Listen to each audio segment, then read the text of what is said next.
Author Nation. I am Melody Owen, and here we are, authors helping authors. And today I have a special guest, Essi Bagheri. Let me tell you a little bit about him. Child sexual assault victim, boy soldier, teen father, drug addict, refugee, Canadian, motivational speaker, somebody who's come through trauma and found a way through it. And not only just found a way through it, but found a way to turn that around, not only for his own life, but for helping other people's lives. His story is the story of life, the way it knocks you down, lifts you up, pulls you apart, and makes you not want to breathe again.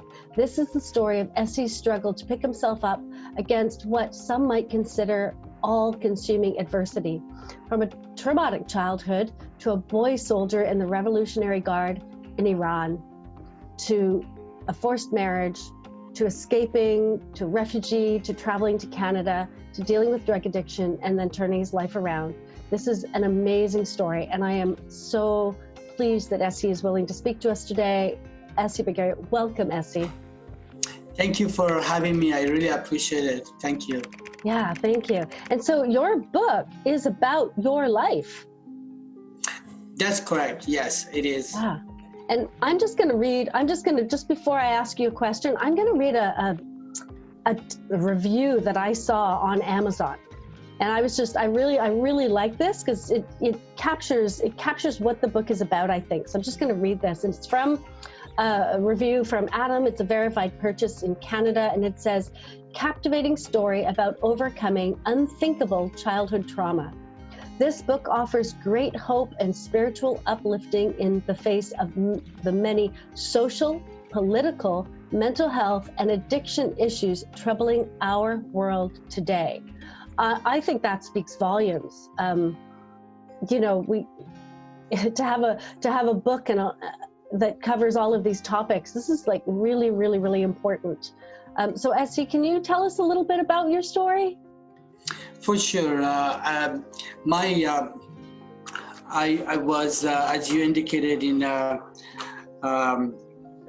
to start, I was born in Iran. Before, to just set the stage, my mom was not even 12 years old when she got forced into the arranged marriage, and my father was like 32. And imagine, like, when I was born, she was not even 14 years old. And, before age of 10, so many unfortunate things happened mentally, emotionally, sexually. And age of 13, I was brainwashed after the revolution, Iran-Iraq war, to go and volunteer to blow myself up, and I had change of heart, and so many unfortunate things happened, which we don't want to go through. It's all in my book, but I had to shoot myself and able to escape, and then escape from country to country, and refugee camp, drinking, drugging, trying to kill myself. And then 1988, I came to Canada. So that's basically a little basically information where that starts. Yeah, wow, that's an incredible story. And so you were 14 when you went into the Army. I'm trying to think of where I was at 14. Very, very, very different life, and I'm really glad you got out. I'm glad you escaped and made it your way to Canada. That's a beautiful story. So were you thinking back to Iran and your education and your life, where did writing fit in?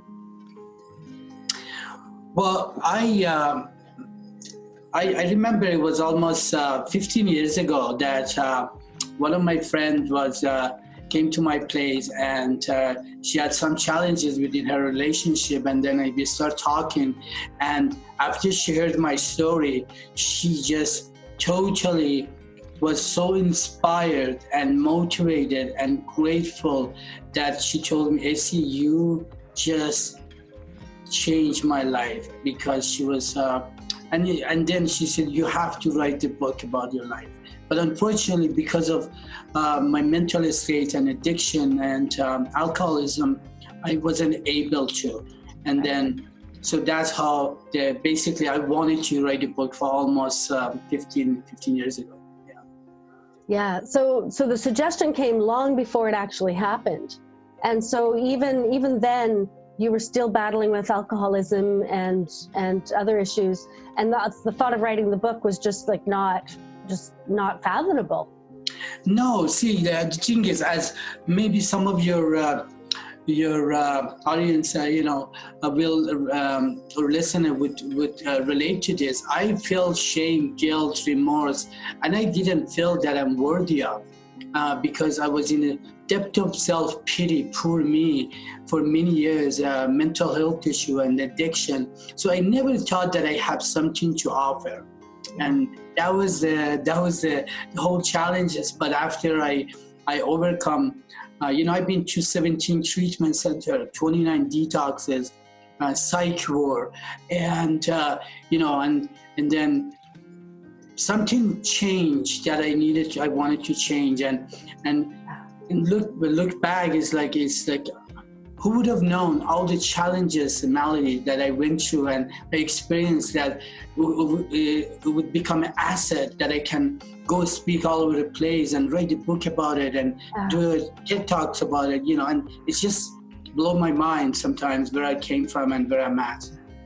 Yeah. So I get that, right? Like, I think a lot of people who suffer trauma just have this sense of worthlessness, and that, they're alone and their story won't serve anyone else. And that's just not true. I think that a lot of the trauma we face, other people face the same trauma, similar trauma, trauma that they can relate to, that they can relate to your trauma, and that telling our stories actually is impactful in an incredibly positive way. So when did you start getting this inkling that, maybe you just could write a book?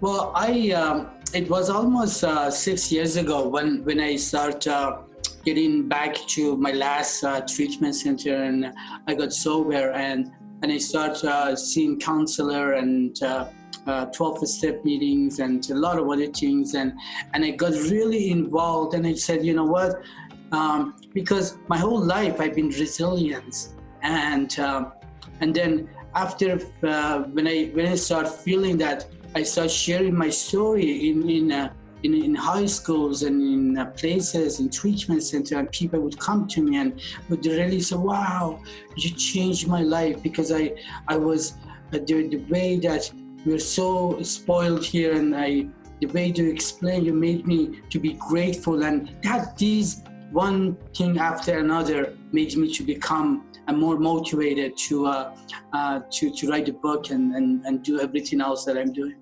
Right. Okay. So that's interesting. It's like, wow, first you learned that your story could change lives, and then you thought, and if I wrote it down, more people could access it, therefore I could change more lives.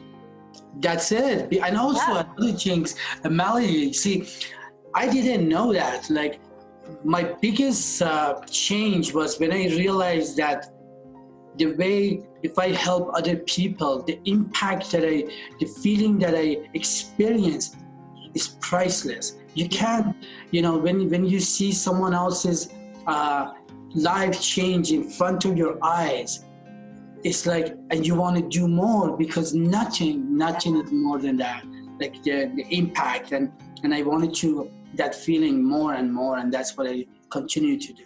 Yeah, and so you wrote the book. I think that's amazing. Let's talk about the book a little bit. I know it is your life story. I know it is, it's your memoir, it's your life story. But underlying that, what is the book about? What are the themes? Like, what is that? Rather than just like the details, this happened, what is the book about? Great question, Melody. I've been asked this question every interview that I've done, and it's a great question, and this is why, because I believe our story is not just for us. I believe our story is to share. Lack of human connection, that was my dilemma, and what if someone, the people that they've read my book and or hear my story, and this is what they're telling me, and the response is, this book gives you hope, gives you motivation, inspire, that if a person with these kind of situation and places can overcome this obstacle, and there's certain steps that I talked in a book that I took and able to be here. So it's basically, yes, there is dark, but at the same time there is light. And I said in my topic is going to be in my upcoming TEDx talk is, it is in dark where the light lives. Yeah. Okay, I love it. And so when that TEDx talk is coming up, you'll let me know. You'll send me a link, and I'll add it to the description of the video, so that people can go from the video to the TED Talk and get to know you even more. Because today we're actually talking more about writing than we are, the idea of writing the book, which is a slightly different interview than some of the others you may have done. But that's a great theme. And you said something, I just want to pick up on one thing you said. You said something about connection. And I have heard the opposite of addiction is not sobriety. It is connection and community. Is that what you were kind of getting at there? Definitely. See, lack of connection. My whole life I felt it doesn't matter. Even I might have been in a surrounding of 100 or 1,000 people, but I still felt alone. And so I had to really dig deep inside me and clean all the garbage, which was resentment, guilt, shame, poor me, and remove all these things which I explained it in my book, that enable to be connected. And connection is like, right now, the biggest thing in my life is the connection with other human beings.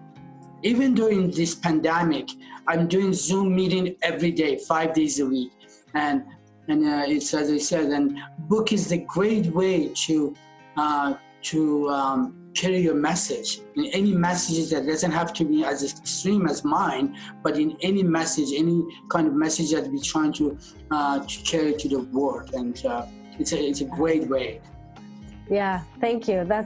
Yes, I absolutely agree. And I've actually said in the past, the loneliest place in the world is in a room full of people. Yes. Yeah. Yes. So let's talk about the promise of the book. You know, if I go into the bookstore and I pick up the book and I look at the front cover and the back cover and I flip through it, and generally I'll walk away because I can't read the book up front. I have to make a choice right there. Am I gonna take this book away or not? Am I gonna buy it today or not? What's that promise that you're making that person when they pick up and look at that book?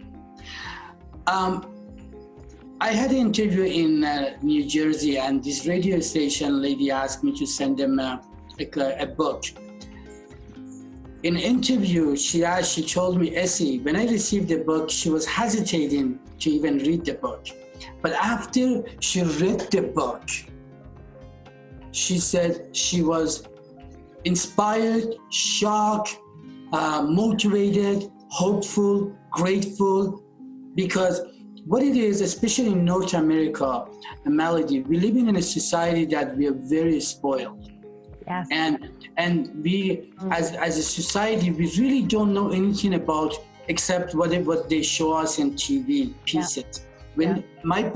When you read my book, I guarantee you that you will be inspired. You will love more. You will be more grateful in life, and that's the basically that's a message that I received from whoever read my book or heard my story.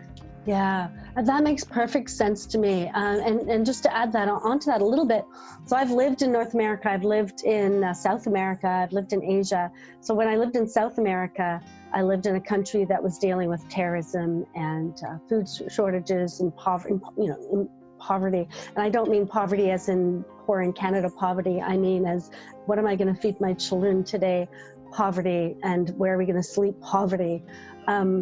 But something I noticed there was that people were more connected to each other there than people are connected to each other here. And that's how they got through. And they had, considering what they were going through, they had in many times better mental health than we do here.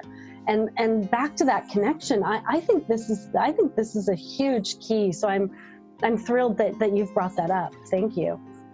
You're welcome. And see, I heard this. They said if there was a research done that if you have a place to live and a regular bank account and a fridge with the food, yeah, you're top 5% of the world. Yeah. That's something. And we are so ungrateful, some of us, and me, myself included, for many years, that we realize, and that's what the book is about. Yeah. That's what the book is about, that there are other people's, because there's, what do you see on TV and news and this and terrorism and this, but they're all human beings. And that's why I wrote that book. It's not a political book. I'm not a political guy. I'm not a religious person. It's just my message, and I put it in the book. But there are political themes in there, not because you've purposefully said, I have a political stance, but just because part of your story does touch on politics and mental health and religion and topics like that. So tell me a little bit about the Essi at the beginning of the book and the Essi today. Is this the same person? Is this a different person? Oh, definitely, it's a different person. What I noticed that I can share, I would love to share that experience. I can tell you, especially if you're writing a book about your life, it's a biography. It's like I had to write and rewrite and send it to editor, or maybe I read the whole book over 100 to 200 times. Imagine. It's your life history is like therapeutic. Then you read it and you go through. And then there was time, Melody, that when I was writing a book, I cried so many times because, it's like you go through all these things, but as a result of that, I can sit here and talk to you or other people that I talked to before, and with no regret, no shame, nothing to be worried about, and that's the impact when you're writing a book. It's just you got to go through it over and over and over, and then you learn about yourself. So that's my experience with writing a book. Yeah, it starts out as a healing journey. And it ends up a healing journey for other people once you're done. Totally. Yeah. And I'm incredibly pleased to hear that you have shed the guilt and you've shed the shame, because those are things that I don't think anyone should hold on to. I don't think that what's happened to us in the past is about shame. And I just remember reading a little bit about your book.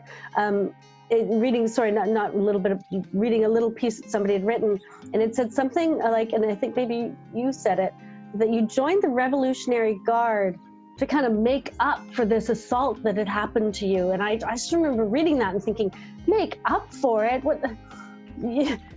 That happened to you. You didn't have anything to make up for, or So that showed that there was some like guilt and shame around something that had happened to you that you had no choice in. So I'm glad to hear you say that I've shed that, and I hope that people listening, if you have any guilt or shame, that you can learn that you shed that. It's not yours. Don't own it. Totally. It's that experience that you just talked about. It's when you are in a depth of just so much guilt and shame, sometimes there's that's it, it's the end, and it's not. And I today I know for a fact, like each individual, like whoever that listen to this or watching this, I'm pretty sure they're going through something. As one of my mentors said, either we just live the challenges, or we are in it, or we're heading towards it. That's life. how we gonna handle everything that that life throws at us. That's the key. Yeah, exactly. So let's talk about writing a memoir. Let's talk for people who are writing a memoir or thinking about writing a memoir. What are some of the challenges that you faced during the process of writing your memoir, and how did you overcome them, and what's some of the advice you would give from that?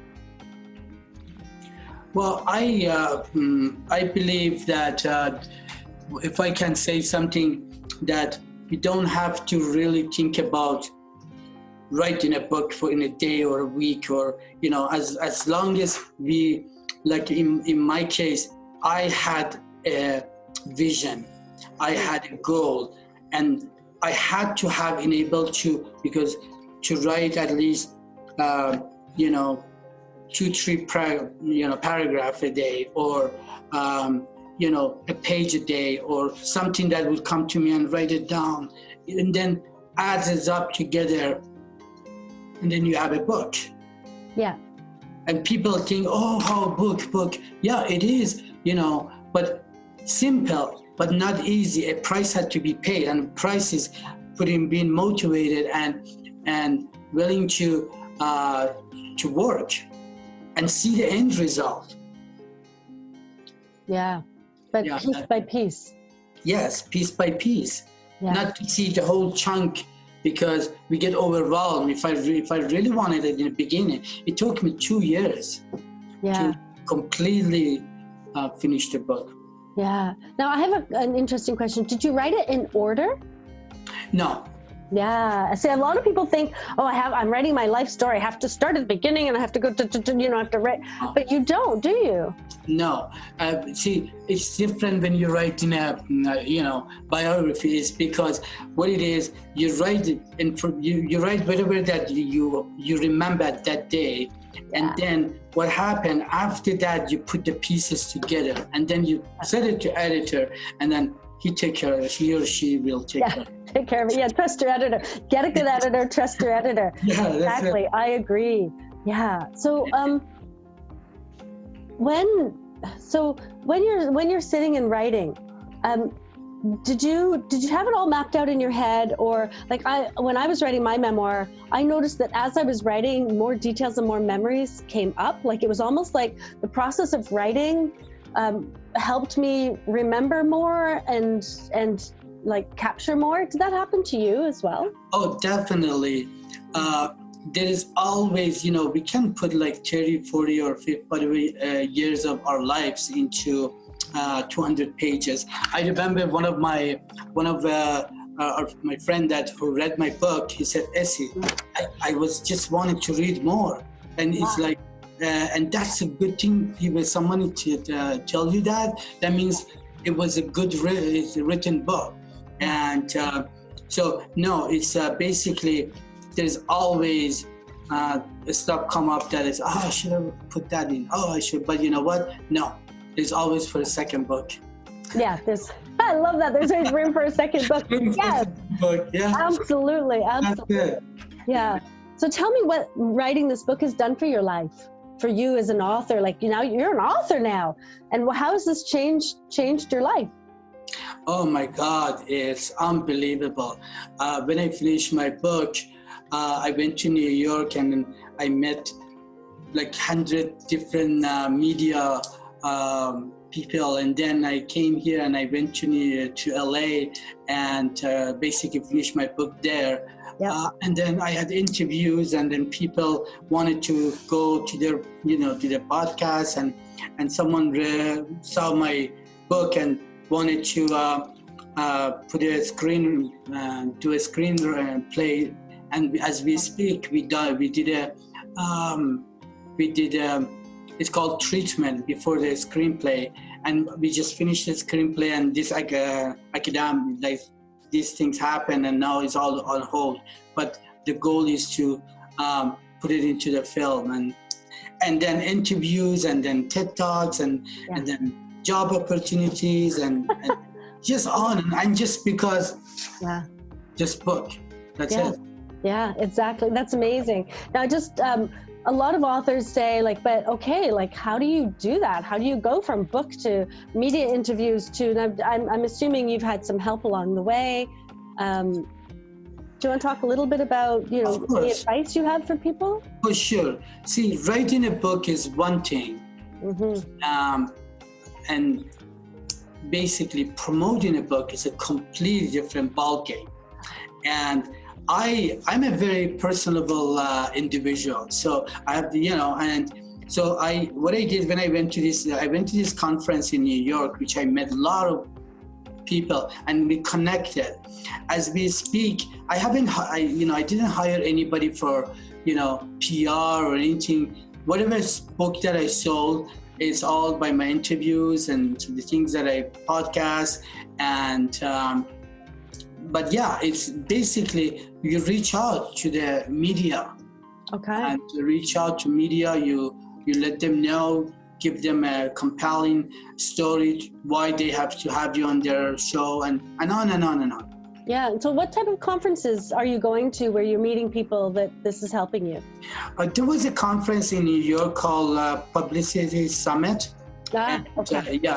And it was with Steve Harrison, and this is the same individual who helped Jack Canfield write the book, the chicken. So excuse me. So they invite you. It costs money, of course, at the time, and then they bring 100 or 200 people. Excuse me. From different, CBC, any other media. Then you go and pitch yourself. Yeah, awesome. And then this way, and there's so many other ways that I did.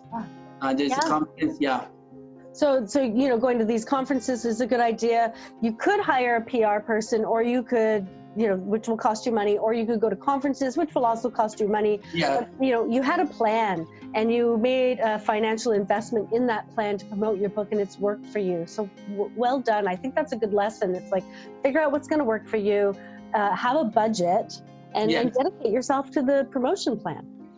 Well, the thing is, writing a book, as I said, is one thing. Yeah. But I believe if anybody wants to write a book, my recommendation would be have a plan. Yeah. Let's say, imagine your book is done. Already planned, plan ahead, but don't live on it, but just plan it. Yeah. Because some of us want to just happened to yesterday. So plan it and basically take mini action. Yeah. Bite. Yeah. And that's happened to me. And I have long way to go, Melody. As you know, I'm just new to this. So yeah, don't we all? But you've done really, really well so far. So I'm really impressed, and it's part of who you are. You're so motivated and resilient and willing to push through and push forward. But your advice is really good, right? I think maybe that might be kind of your big piece of advice. It's whether in writing your book or in promoting your book, one little piece at a time, right? Yeah. Don't try to think, oh my God, this whole big project, because that's overwhelming. Just take a little chunk and do a little chunk at a time, and that's how you climb mountains. That's how you move from difficult circumstances to better circumstances. Everything in life is done just one step at a time, and so take your project, whatever it is, one step at a time. For sure. And another thing to add to what you say is, I remember I wrote the book. I've been all these broadcasts and everything that I've been doing, and I've been telling my friends that, I should do more, and I was hard on myself. And you know what he said? He said, Essi, who in your friends write a book, went to New York, met all this media, now is doing a TED Talks and doing this and on and on. Are you kidding me? Yeah. See what I mean? Because I was hard on myself, and I want more to do more. And I'm pretty sure your audience, some of us will feel like that. We always want to do more. You just take it easy, breathe. Yeah. Yeah. and say, what should we do next? Yeah. We need to move from I should be better, I should be better, I should be better to I am good enough. I'm good enough.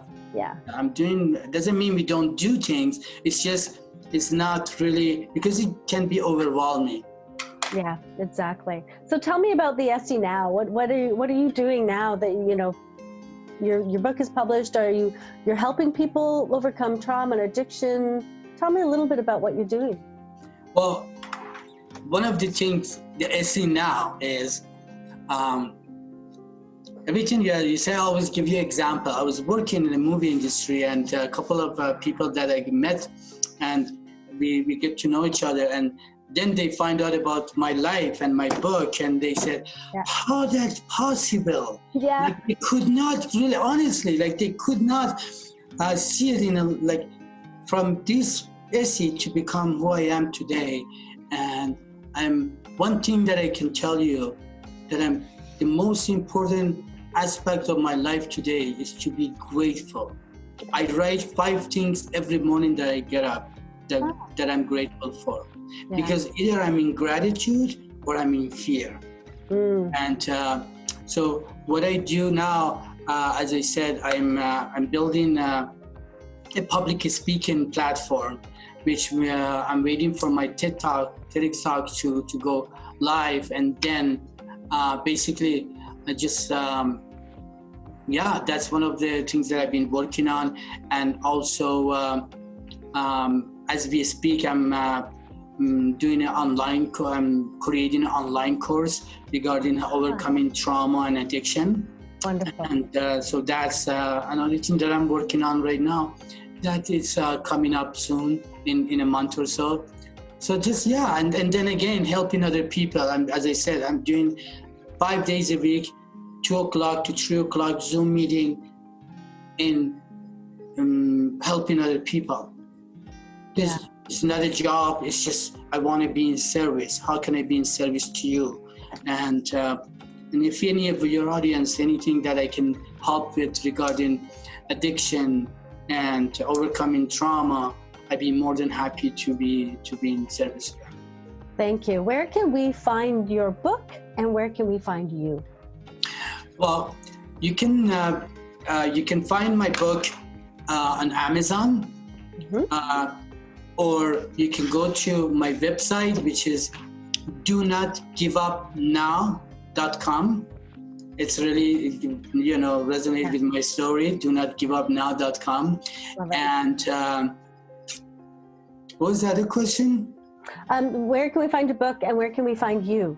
You can find me again, essibagheri.com or donotgiveupnow.com.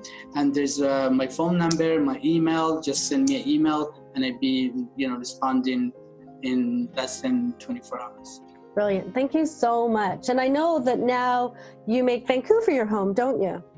Yes, I've been living in Vancouver since '93. Yeah.